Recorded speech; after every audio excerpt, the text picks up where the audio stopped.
From the Bhagavad Gita to Zen masters, it's like having a spiritual GPS for life. Trust me, subscribe now. Learn how to transform suffering into growth. So you did it. You finally cut ties with that toxic person. And everyone keeps saying you should be feeling better by now. Why then do the anxiety and self-doubt feel like they've moved in for good? Why does it feel like their shadow is still running your life? It's because ending the relationship is just the first step. Healing is a whole other journey. Toxic relationships leave behind deep emotional wounds. The constant stress from being manipulated and controlled can lead to long-term anxiety, depression, and even symptoms of PTSD. In this video, I'm going to walk you through the 5 essential stages of recovery every survivor moves through to finally get their self-worth back and build a future that is 100% their own. The very first stage you're going to hit is the detox and withdrawal. It's a total shock to your system that feels like a bizarre mix of freedom and complete disorientation. You'll probably question if you made the right decision, or maybe even start to think you exaggerated how bad it really was. This self-doubt is a totally normal and painful part of the process. Toxic relationships often create an addiction-like bond through something called intermittent reinforcement. That's the dizzying up and down cycle of being rewarded and then punished, which keeps you hooked. So when you leave, you aren't just getting over a breakup. You're going through withdrawal from an intense emotional roller coaster. Your main job right now is to let yourself feel that chaos without judging it. Know that what you went through was real and go no contact to give your nervous system the break it desperately needs to start healing. Once the initial shock starts to fade, you walk into stage 2. The flood of feelings. This is where all the emotions you've been stuffing down for months or even years finally demand to be heard. Expect to feel waves of intense anger, deep sadness, grief, and a whole lot of confusion. You're not just grieving the person, you're grieving the future you thought you had, and the pieces of yourself you lost. This stage is messy, and the most important thing you can do is let yourself feel everything without trying to downplay it. Journaling about what happened or talking it out with a friend you trust can be a huge help. You have every right to be angry and every right to grieve. This isn't just pain for the sake of pain. It's a necessary release that makes space for you to rebuild. Stage 3 is what I call the story rewrite. This is the part where you shift from just feeling the pain to actually understanding it.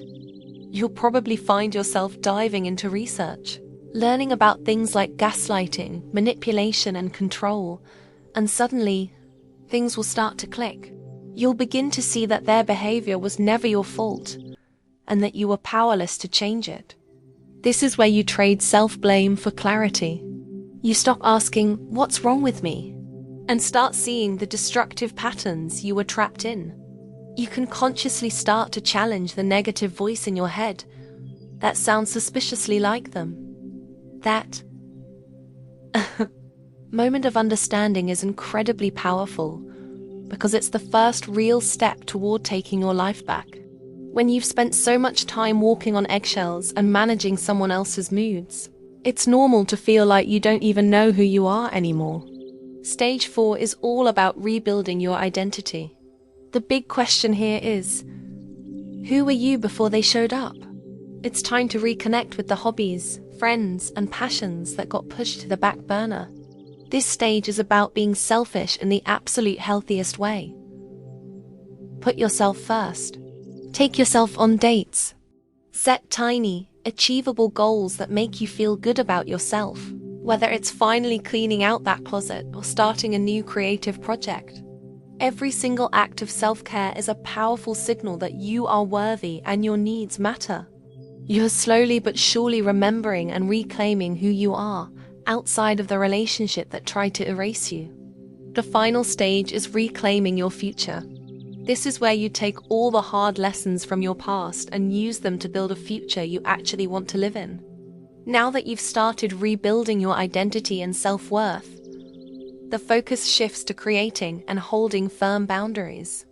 You learn how to say no without feeling guilty. You start spotting red flags from a mile away and trust yourself. Enough to walk away from people and situations that aren't good for you. This isn't about becoming bitter or cynical. It's about becoming wise. You begin to trust your own judgment again. You might even feel ready for new connections, but you'll approach them slowly and intentionally, this time valuing respect and consistency above all else. This final stage is about accepting what happened, not to excuse it, but to finally release its grip on you and move forward with hope and strength. Now, I have to be real with you, these 5 stages aren't some neat straight line. You'll probably bounce between them, and that's more than okay. Healing is messy, and it takes time and a ton of self-compassion. The point isn't to erase what happened, but to make sure it no longer writes your future. If you're on this journey and want a little extra support, I've created a free workbook focused on rebuilding self-worth after a toxic relationship.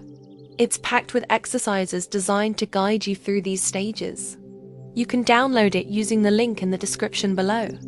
Thanks for watching, and please remember, you deserve to heal and build a life that is truly yours.